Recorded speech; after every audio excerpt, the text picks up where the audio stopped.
Eighth pay commission का announcement जब से हुआ है, एक पर एक बवाल चल रहे हैं भैया। कभी कुछ कभी कुछ कभी कुछ। लेटेस्ट बवाल ये है कि जो एरियर की बात हो रही है वो एरियर नहीं मिलेगा। अब ऐसे कैसे नहीं मिलेगा? सरकारी कर्मचारियों को हर पे कमीशन में एरियर मिलता है, इस बार कैसे नहीं मिलेगा? सर देखो, बात ये है कि इस बार मिलेगा या नहीं मिलेगा सरकार ने अब तक क्लियर ही नहीं किया है। और आपको पता है कि सरकार अगर कोई चीज क्लियर ही नहीं कर रही तो क्या मतलब हो सकता है। तो अब इसका मतलब मैं निकालता हूं, और ये जो बात मैं कह रहा हूं एरियर वाली, इस डॉक्यूमेंट के बेस पे मैं कह रहा हूं। ये संसद में जो डिस्कशन होता है, पार्लियामेंट में जो डिस्कशन होता है, उसके बेस पे जो डॉक्यूमेंट बनता है, देखो लिखा भी है संसद.in, मतलब बिल्कुल सरकारी डॉक्यूमेंट मैंने खोल के रखा है।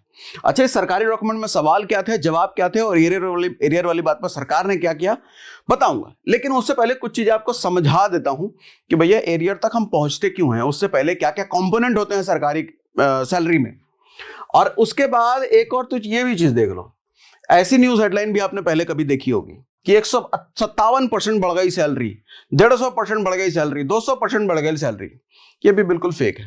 हमने इस पर लास्ट टू लास्ट एक वीडियो किया था एथ पे कमीशन पे, उस पर डिटेल में समझाया था कि ये बिल्कुल फेक न्यूज है। ऐसा कभी नहीं होता कि 150% बढ़ जाए सैलरी, 200% बढ़ जाए सैलरी। और हमने जब लास्ट वीडियो किया तो उसके बाद हमने देखा कि गूगल पे ये हेडलाइन हमको आज मिल ही नहीं रही है, हट गई सारी हेडलाइन भैया।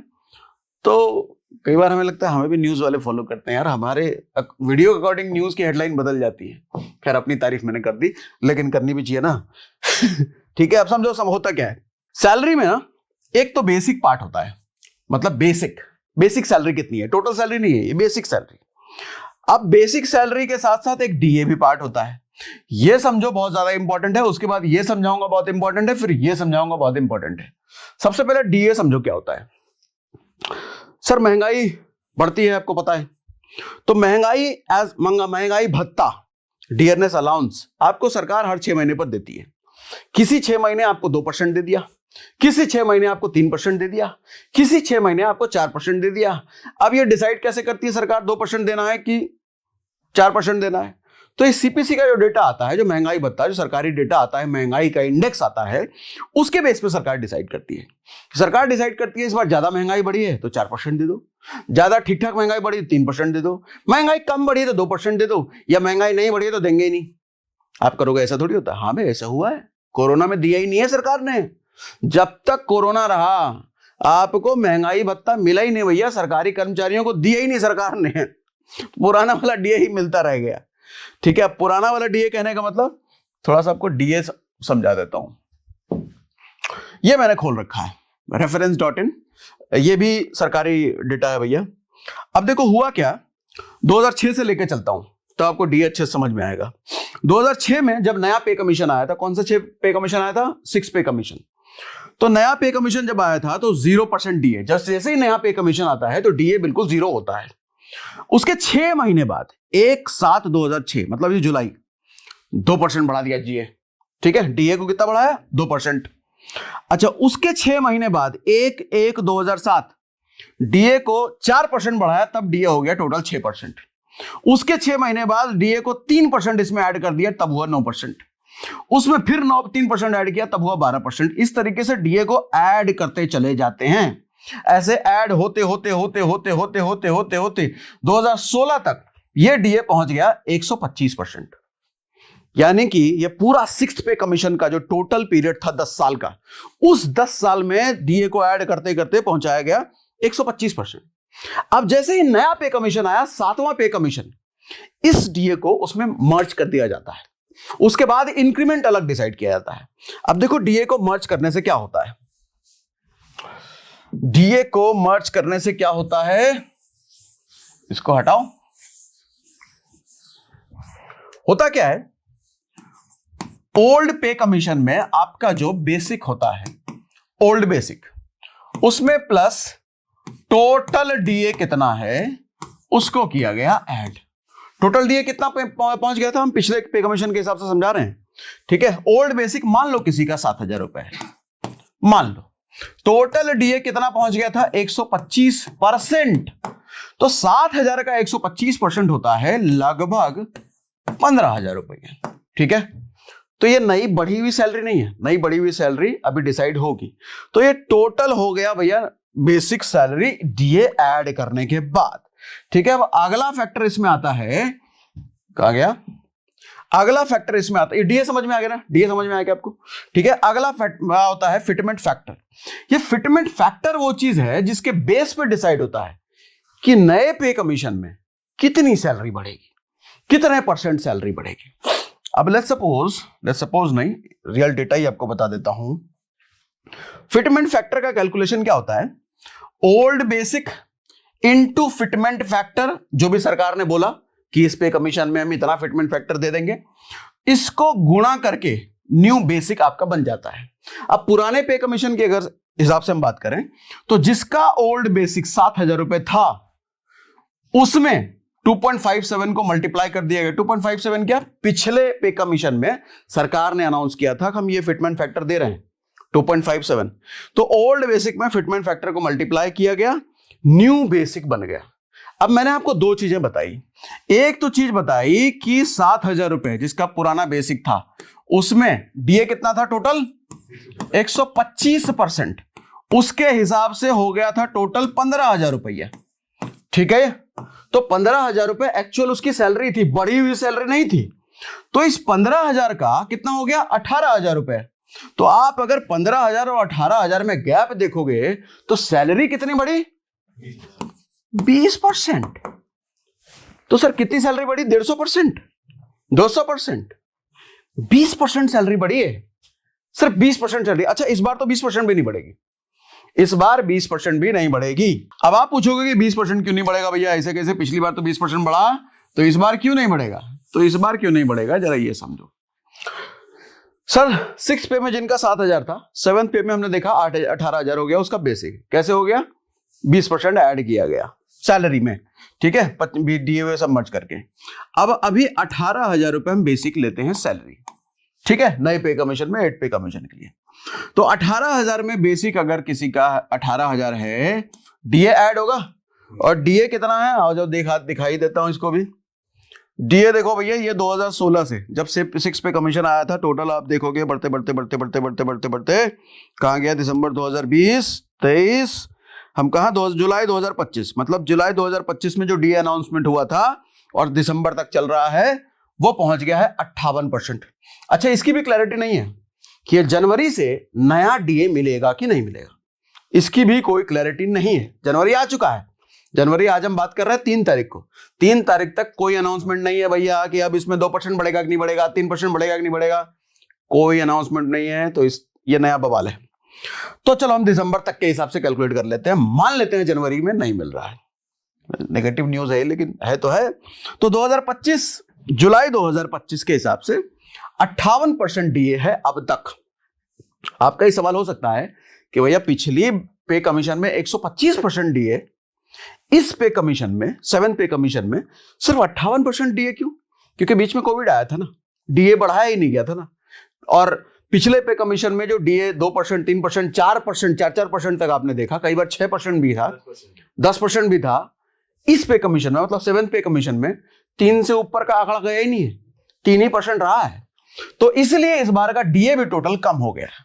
अब आओ कैलकुलेशन समझते हैं। सर 18,000 में आप 58% ऐड कर दो, तो 58% ऐड करने का मतलब तकरीबन ये 28,000 रुपए के आसपास आएगा, तकरीबन। ये डीए ऐड करने के बाद हुआ।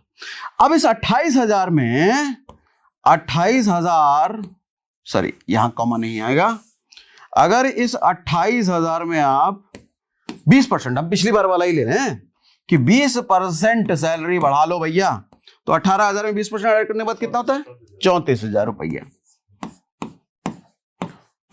34,000 रुपए। तो 34,000 रुपए हो गई नई बेसिक, जिनकी 18,000 रुपए बेसिक थी।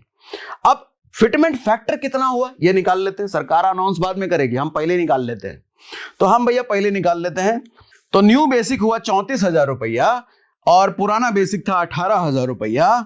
तो आप अगर 34,000 रुपये को 18,000 रुपए से डिवाइड करोगे ना चाचा, तो आता है तकरीबन 1.8 तकरीबन। तो फिटमेंट फैक्टर सरकार कितना देगी आपको इस बार? अगर 20% दिया भी सैलरी इंक्रीमेंट तो फिटमेंट फैक्टर होगा 1.8। डिमांड कितनी है? डिमांड है 2.57, तो दे ही दो, 3 तो दो, 4 तो दो, 4 तक की डिमांड है। आपको लगता है कि सरकार 2.5 दे देगी? 3 दे देगी, 4 दे देगी। अरे 20% इंक्रीमेंट देने के बाद फिटमेंट फैक्टर 1.8 आ रहा है, तो 1.8 फिटमेंट फैक्टर हो सकता है अगर सरकार को 20% इंक्रीमेंट देने का मूड हुआ तो। ठीक है, 2.5 तो मुझे नहीं लगता हो सकता है, 3 तो कतई नहीं लगता और 4 तो इम्पॉसिबल है। अब उसके बाद अगली बात एरियर पे आते हैं हम।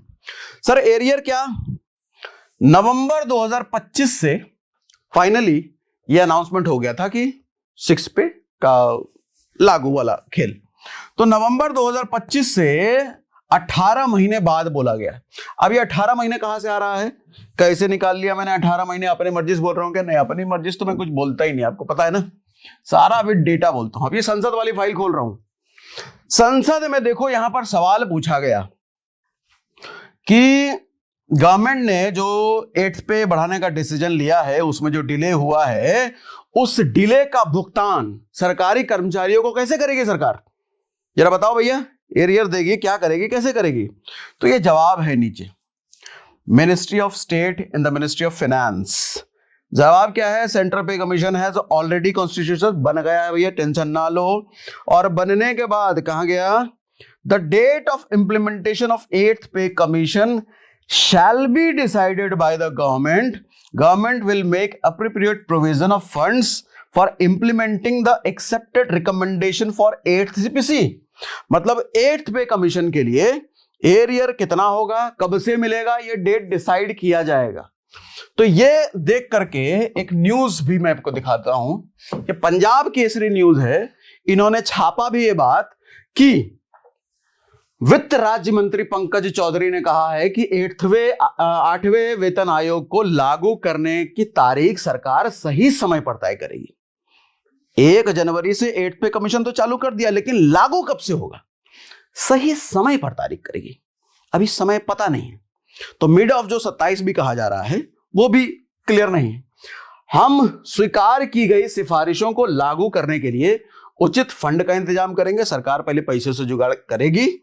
इस बयान से यह स्पष्ट हो गया है कि एरियर 1 जनवरी 2026 से देने पर अभी सहमति नहीं है।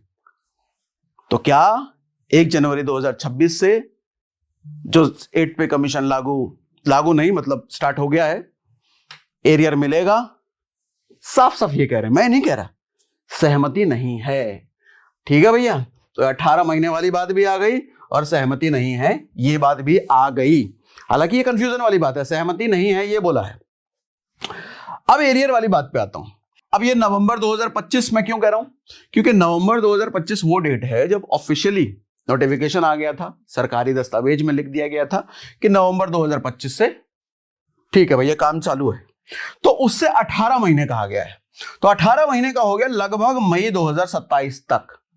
तो अगर एरियर नहीं मिलता है, अगर हम कह रहे हैं, हालांकि सरकार भैया इतनी क्रूर नहीं होगी, दे देगी एरियर, इतना दया भाव तो होगा ही, और पिछले पे कमीशन में मिला है तो इस पे कमीशन में भी देना चाहिए। लेकिन अगर मान लो नहीं दिया, मूड नहीं हुआ देने का, नहीं देंगे भाई, जाओ जो करना कर लो। अगर ऐसा हुआ तो देखो, अगर किसी की सैलरी 2000 रुपए पर मंथ बढ़ी है ना, और 18 महीने तक एरियर उसको नहीं मिला, तो उसको तकरीबन 36,000 का लॉस होगा। और किसी की सैलरी अगर 5,000 रुपए पर मंथ बढ़ी है ना, 18 महीने तक उसको नहीं मिला कुछ, तो लगभग 90,000 का उसको लॉस होगा। किसी की सैलरी अगर 10,000 रुपए पर मंथ बढ़ी है ना, और 18 महीने तक कुछ नहीं मिला, तो लगभग 1,80,000 का लॉस होगा। तो कर्मचारियों को तो लॉस होगा अगर एरियर नहीं मिला तो। अब एरियर मिलेगा कि नहीं मिलेगा, सरकार ने इस पर क्लैरिटी नहीं दी है। आपको क्या लगता है? 2 कंसर्न है यहां पे, एक तो एरियर का कंसर्न है, दूसरा डीए कब मर्ज होगा जरा ये बताओ, वो भी कंसर्न है। अभी तक डीए भी मर्ज नहीं किया गया है। प्लस डीए के साथ एक और कंसर्न है भैया, जनवरी 2026 में न्यू डीए अनाउंस होगा कि नहीं होगा? कि सरकार ये बोले कि हमने 8th पे अनाउंस कर दिया है, अब डीए नहीं बढ़ेगा, अब डीए फ्रीज हो गया। तो ये 3 कंसर्न है। तो आप अगर सरकारी में कर्मचारी हो तो अपने पूछिए बॉसों से, सरकार से पूछिए, हमको तो नहीं पता, अभी तक कोई अनाउंसमेंट नहीं है। और ये अनाउंसमेंट नहीं है, इसका मतलब सरकारी कर्मचारियों को नुकसान। अब ये एनालिसिस, ये कैलकुलेशन आपको कैसी लगी वो कमेंट बॉक्स में बताइएगा जरूर, क्योंकि इतना डिटेल में मैंने तो यूट्यूब पे नहीं देखा भैया कोई इतना डिटेल में बताएगा। बड़ी मेहनत लगती है इतना समझने में और समझाने में।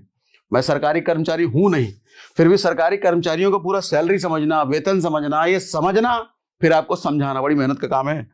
तो कमेंट बॉक्स में लिख के बताइएगा ये एनालिसिस आपको कैसी लगी भैया, और इसको शेयर करिए सारे कर्मचारियों के पास, क्योंकि ये कंसर्न सॉल्व होना जरूरी है, नुकसान इससे बड़ा है। चलो भैया आज के लिए इतना ही।